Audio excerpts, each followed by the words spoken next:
उसका नाम है वेजाइनलिस ट्यूनिका। जैसे कि हम दिखा दे रहे हैं, देखो स्ट्रक्चर ऐसा होता है इसका, ऐसे का ये ऐसा स्ट्रक्चर है टेस्टिस का।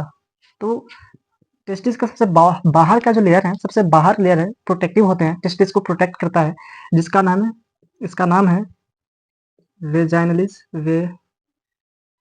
Vaginalis tunica. Vaginalis tunica, vaginalis tunica के इनर साइड कुछ फोल्ड होते हैं, वो उसका नाम बोला जाता है ट्यूनिका एल्बोजिनिया। लाइक ऐसे फोल्ड होंगे, ये भी ऐसे निकलेंगे, बट ये ऐसे फोल्ड होते हैं, ऐसे फोल्ड होंगे। इसका नाम है ट्यूनिका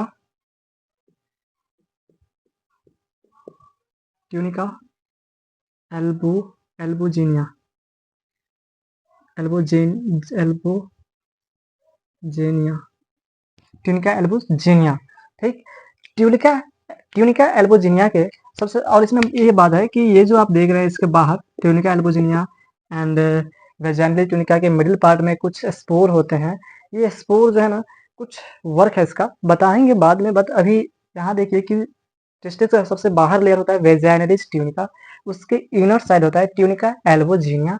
ट्यूनिका एल्बोजिनिया के जो स्ट्रक्चर है, इसके अंदर में 1 से 3 सेमिनिफेरस लोब्यूल्स होते हैं, लाइक 1 2 3 ऐसे करके फोल्ड होंगे, और ये सारे इससे अटैच होते हैं।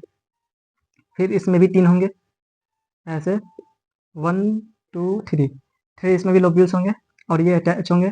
फिर इसमें भी 3 होंगे, इसमें ऐसे अटैच होंगे, फिर इसमें 3 होंगे, ऐसे करके अटैच होंगे। मतलब देखो ट्यूनिका एल्बोजिनिया बहुत सारे हैं, और प्रत्येक ट्यूनिका एल्बोजिनिया में 1 2 3 सेमिनिफेरस लोब्यूल्स होते हैं। सेमिनिफेरस लोब्यूल्स, और प्रत्येक सेमिनिफेरस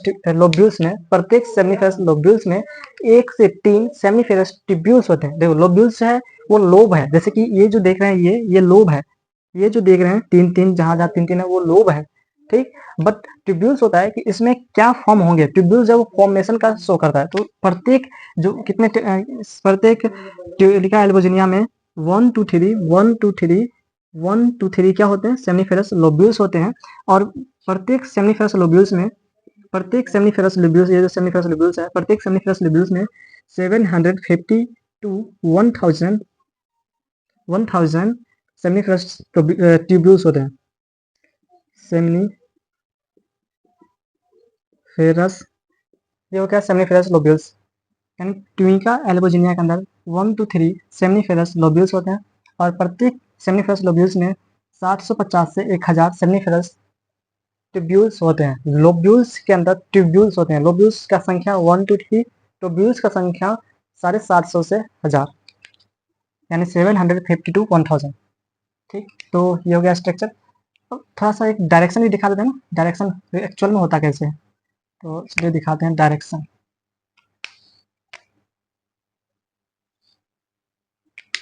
देखो अब स्पर्म यहाँ से बन गया, सेमिनिफेरस ट्यूब्यूल से क्या बनेगा, स्पर्म बनेगा। अब जब स्पर्म बना तो ये स्पर्म को फीमेल के ओविडक्ट तक जाने में, फीमेल के oviduct that is fallopian tube में जाने के लिए क्या चाहिए, स्पीड चाहिए, जो कि अब स्पर्म में स्पीड आ गया है। अब जब स्पर्म में स्पीड आ गया है तो स्पर्म क्या करेगा, फीमेल के ओविडक्ट में क्या होगा, ट्रांसफर होगा, वहां से ओवम से फर्टिलाइज होके क्या बनाएगा, ऑर्गेनिज्म बनाएगा, न्यू ऑर्गेनिज्म का फॉर्मेशन देगा। तो इसको क्या चाहिए, इसके लिए टेस्टिस से स्पर्म को ट्रांसफर होना चाहिए।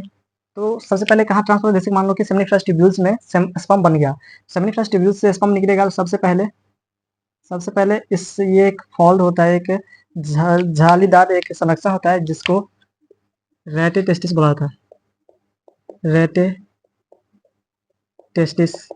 तो सबसे पहले रेटे टेस्टिस में जाएगा, ये नंबर 1 हो गया। उसके बाद रेटे टेस्टिस से आने के बाद ये ऐसे करके एक संरचना और होता है, फोल्डिंग, ऐसे करके एक संरचना और छोटा सा होता है, इसको बोला जाता है एपिडिडाइमिस। तो सेकेंड नंबर में एपिडिडाइमिस में आएगा कौन, स्पर्म।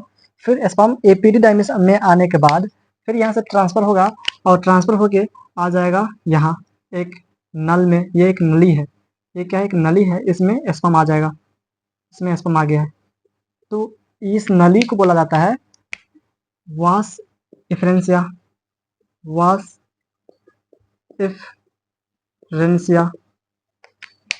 फिर ये वास इफरेंसिया से आने के बाद ऐसे करके निकलेंगे, ऐसे करके निकलेंगे, और ये एक ओविडक्ट होते हैं, ऐसे करके फिर जाएंगे कहाँ, पेनिस में, ऐसे करके, और ये हो जाता है लास्ट में पेनिस। तो देखो, सबसे पहले स्पर्म सेमिनिफरस ट्यूब्यूल्स में बन गया। स्पर्म जब बना सेमिनिफरस ट्यूब्यूल्स में, तो ये क्या करेगा, ट्रांसफर होगा। ट्रांसफर सबसे पहले कहाँ से होगा, सेमिनिफरस ट्यूब्यूल से, उसके बाद आ जाएगा रेडी टेस्टिस में, फिर वहां से ट्रांसफर होके एपिडिडाइमिस में, फिर वहां से ट्रांसफर होके वास इफरेंसिया में, और इसके बाद ट्रांसफर होके आएगा, ये यहाँ तक जो देख रहे हैं, यहाँ तक होता है वास डिफरेंस, वास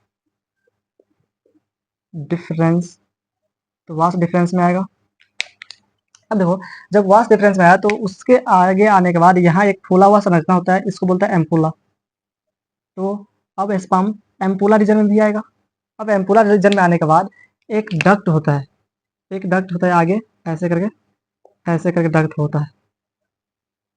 तो अब स्पर्म इसमें भी जाएगा, इस डक्ट में भी आएगा, इस डक्ट का नाम है इजैकुलेटरी डक्ट, इजैकुलेटरी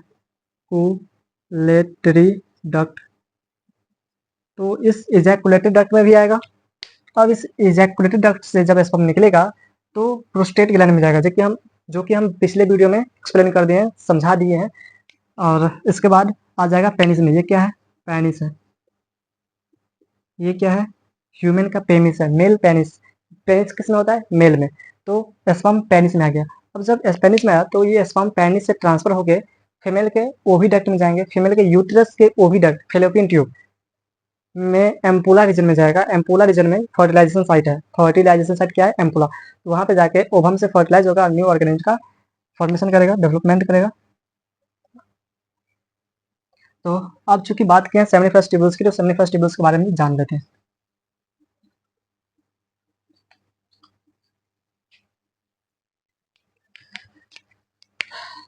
तो हम क्या देखेंगे अब सेमिनिफरस ट्यूब्यूल्स की, सेमिनिफेरस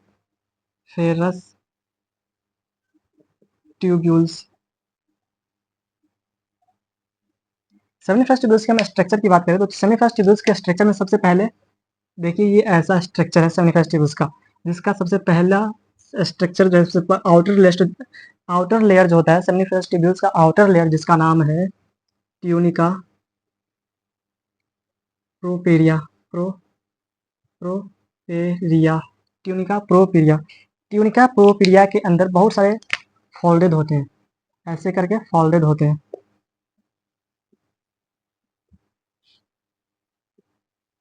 फोल्डेड होते हैं। इस फोल्डेड में कहीं कहीं कुछ जायडे फॉल होगा, कुछ कुछ कहीं कहीं जायडे फॉल होगा। आप एनसीईआरटी उल्टा के देखिए, सब मालूम चलेगा, थोड़ा सा ज़्यादा फॉल्ड होता है, ऐसे करके फॉल्ड होगा।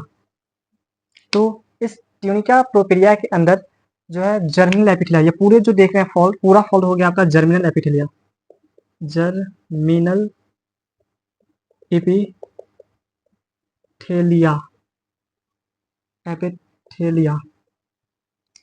अब इस जर्मिनल एपिथेलिया में दो लेयर हैं, एक है नॉर्मल लेयर, एक है बाय डिफॉल्ट लेयर। तो नॉर्मल लेयर जो है, ये है नॉर्मल लेयर, इसका नाम है स्पर्मेटिड, स्पर्मेटिड। तो ये जो स्पर्मेटिड है, ये क्या करेगा, स्पर्मेटिड फॉर्म करेगा स्पर्म को। तो अब समझ गए स्पर्म का फॉर्मेशन कौन करता है, स्पर्मेट सेमिनिफरस ट्यूब्यूल्स में स्पर्म का फॉर्मेशन स्पर्मेटिड करता है। अब इस स्पर्मेटिड के पास जो है स्पीड नहीं है, नो स्पीड, नो स्पीड। जब स्पीड नहीं है तो ये स्पर्मेटिड क्या करेगा, ट्रांसफर नहीं होगा, इसीलिए स्पर्मेटिड जो है वो स्पर्मियोजेनेसिस के द्वारा स्पर्म में कन्वर्ट होता है। और जब स्पर्म में कन्वर्ट हो गया तो अब इसमें स्पीड आ गया है, स्पीड को हम मोटाइल बोलते हैं, मोटाइल। और ये क्या है, non motile. Non motile means no, no speed, और मोटाइल मतलब इसमें स्पीड है। अब ये स्पीड है तो यही स्पर्म जो है किसके द्वारा बना है, स्पर्मियोजेनेसिस द्वारा, स्पर्मियोजेनेसिस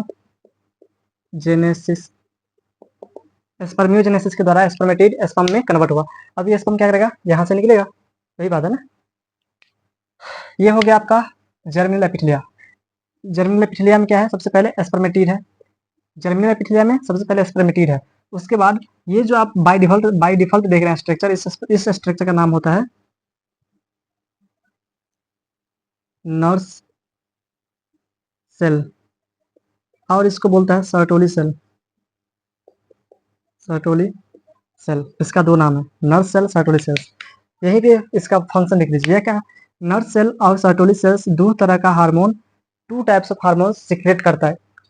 एक करता है इनहिबिन इनहिबिन इनहिबिन और एक करता है एंड्रोजन एंड्रोजन बाइंडिंग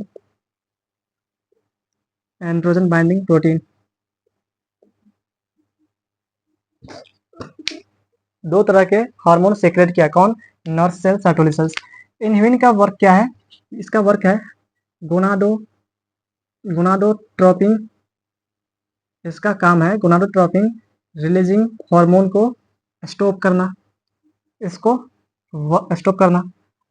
और इसका जो एंड्रोजन बाइंडिंग प्रोटीन एंजाइम जो है, एंड्रोजन बाइंडिंग प्रोटीन हार्मोन जो है, इसका काम है कि स्पर्म को एनर्जी देना, ठीक।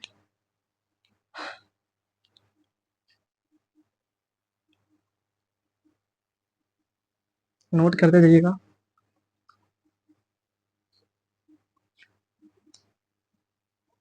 अब चूंकि हम सेमिनिफरस ट्यूब्यूल्स के बारे में बात किए हैं, तो सेमिनिफरस ट्यूब्यूल्स के बाहर में क्या क्या होता है वो भी देख लेते हैं। ये है सेमिनिफरस ट्यूब्यूल्स। सेमिनिफरस ट्यूब्यूल्स के बाहर में बहुत सारे फोल्डेड स्ट्रक्चर होता है ऐसे करके। हम फिलहाल 4 ही दिखा रहे हैं क्योंकि मेरे पास स्पेस बहुत कम है, इसीलिए, नहीं तो इसमें बहुत सारा स्पेस होता है। और उस स्पेस के अंदर ये हो गया आपका सेमिनिफरस ट्यूब्यूल्स, और ये एक स्पेस है, इसका नाम मुझे भी मालूम है, स्पेस है। इसके बाहर एक सेल्स होते हैं। चलिए, ये जो आप सेल देख रहे हैं, इसका नाम है प्रोटेक्टिव सेल। ये प्रोटेक्ट करता है किसको, सेमिनिफरस ट्यूब्यूल्स को, इसका नाम है प्रोटेक्टिव सेल, ठीक। और ये जो देख रहे हैं सबसे बाहर जो सेल होते हैं, कहाँ, किसके बाहर, सेमिनिफरस ट्यूब्यूल्स के बाहर का सेल, जिसका नाम है interstitial cell. Interstitial cell, interstitial cell. इसका एक और नाम है, जो इसको बोलता है लीडिंग सेल।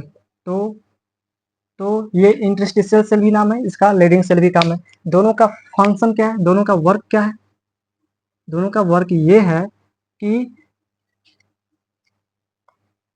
टेस्टोस्टेरोन का फॉर्मेशन करना। टेस्टोस्टेरोन का फॉर्मेशन करना। और ये टेस्टोस्टेरोन का वर्क क्या है, टेस्टोस्टेरोन जो है ये हेल्प करता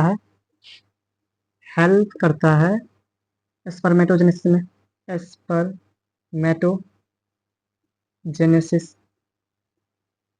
स्पर्मेटोजेनेसिस में क्या करता है, हेल्प करता है।